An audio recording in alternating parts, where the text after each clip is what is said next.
Olá, eu sou o pastor Rogério Correia e esse é o podcast Pensando sobre Verdades Eternas. Seja bem-vindo.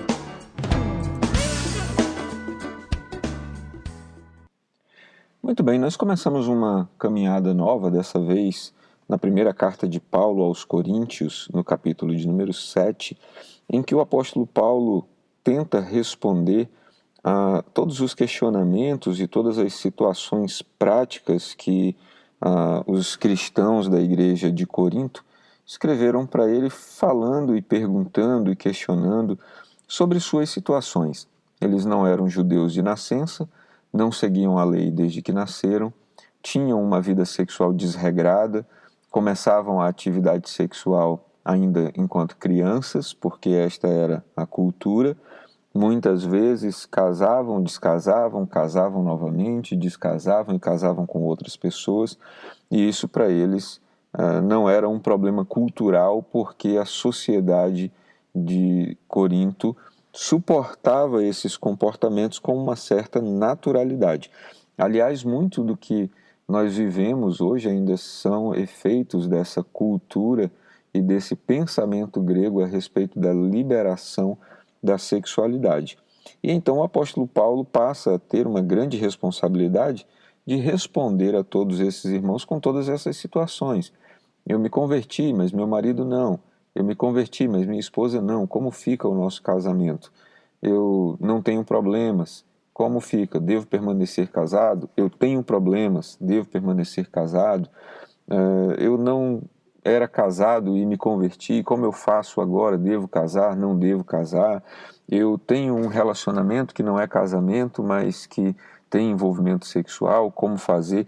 Então o apóstolo Paulo vem respondendo todas essas questões no 1 Coríntios capítulo 7, nesse capítulo que nós estamos lendo, e hoje eu queria ler os versículos 10 e 11, para que nós meditássemos brevemente sobre qual é o posicionamento do apóstolo Paulo acerca do divórcio. Nós já vimos em Mateus 19 o que Jesus pensa sobre o divórcio. Jesus foi muito taxativo ao dizer que não há muitas possibilidades para que alguém que seja cristão, que siga o evangelho de Jesus, se divorcie. Jesus não é a favor do divórcio, há uma cláusula muito estrita. Jesus diz que apenas em caso de adultério e se houver dureza no coração, ou seja, iniquidade, pessoas que não tenham disposição de perdoar, ser perdoados e acreditar no poder transformador do Senhor Jesus. E então nós temos aqui os versos 10 e 11 em que o apóstolo Paulo, agora não escrevendo a judeus, mas escrevendo a gentios, como nós. Gentio é a designação comum que a Bíblia, sobretudo no Novo Testamento, dá a todos aqueles que começam a viver a vida cristã em Cristo Jesus, mas não vêm do ambiente cultural natural judaicos, não são hebreus e nem judeus de nascença, mas são pessoas que se ligaram ao Evangelho pela fé em Jesus Cristo, ainda que não tenham uma base judaica. Como todos nós, não nascemos judeus, mas temos aderido, temos nos convertido, temos aceitado a Jesus e adentrado no cristianismo. Qual é a recomendação do apóstolo Paulo, conhecido como o apóstolo de Deus aos gentios, sobre casamento? Versículos 10 e 11 de 1 Coríntios 7, Paulo diz: aos casados dou este mandamento, não eu, mas o Senhor, que a esposa não se separe do seu marido, mas se o fizer, que permaneça sem se casar, ou então reconcilie-se com seu marido, e o marido não se divorcie da sua mulher. Portanto, em linhas gerais, o conselho, ou melhor, a direção, o mandamento do apóstolo Paulo acerca de casamento para todos os gentios, o que nos inclui, é um só: não se separe.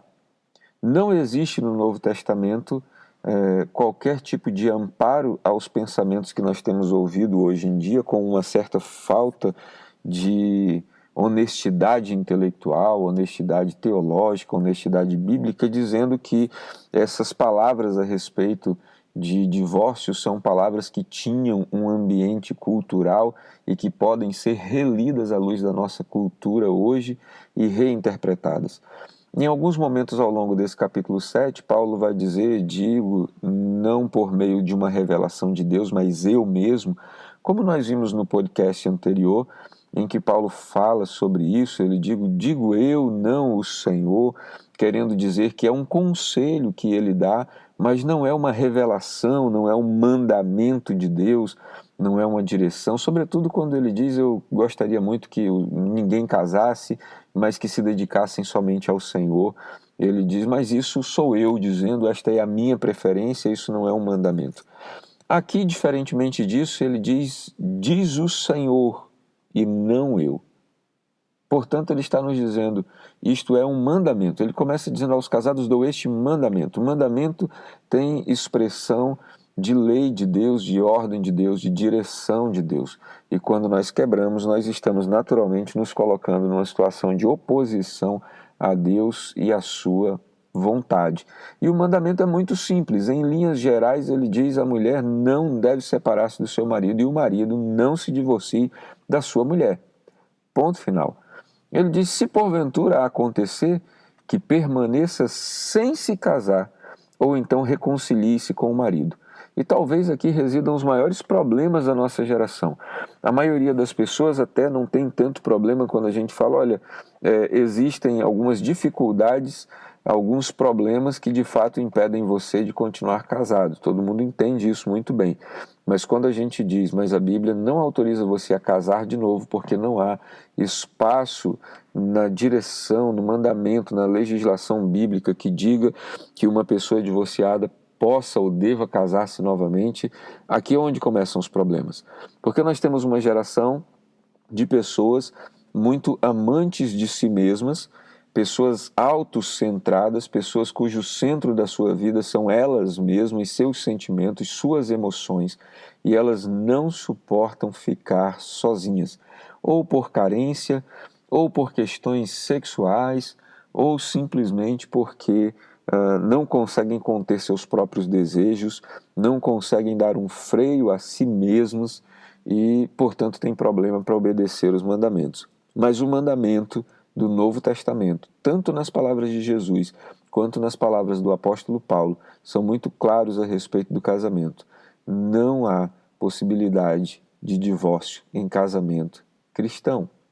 Naturalmente, nós estamos falando sobre a regra geral, e como eu já disse antes, a única autorização que Deus deu no Antigo Testamento para isso foram as questões que violaram a vida. Então, em um casamento onde um homem espanca a sua companheira ou a sua companheira puxa uma arma, uma faca para o seu companheiro, não estamos mais falando de um casamento necessariamente cristão, estamos falando de um casamento com muitos problemas que talvez seja de fato necessário imediata separação, sobretudo de corpos, para evitar que a vida, que é um bem maior, seja tirada. E depois vamos tratando daquilo que precisa tratar. Mas algumas coisas precisam ficar direta e claramente assentadas. Deus é contra o repúdio. O Novo Testamento é contra o repúdio e também contra o divórcio em casamento cristão. Não há divórcio em casamento cristão. Se houver divórcio, não há novo casamento. Quando dois cristãos se separam, a possibilidade que eles têm em Deus é de se reconciliarem para reatar aquilo que Deus uniu. Por essa razão é tão importante falar, sobretudo a solteiros, a respeito da gravidade, da seriedade do divórcio no ambiente cristão. Se não é possível separar por qualquer motivo, e às vezes até por motivos que nós consideramos sérios, é preciso observar bem com quem nós estamos casando, para não nos vermos depois em um problema do qual nós não temos saída, para o qual não temos solução. Que Deus ajude você, que Deus traga luz sobre a sua mente para entender e discernir os seus mandamentos. Que Ele te abençoe, que você tenha nele um ótimo dia. Ficou com dúvidas ou quer sugerir temas para o nosso podcast Pensando sobre Verdades Eternas? Escreve para a gente, igrejadaflorestaacre@gmail.com. Não esqueça de nos seguir também nas plataformas Spotify e Apple Podcasts. Se está nos ouvindo pelo YouTube, curta e compartilhe.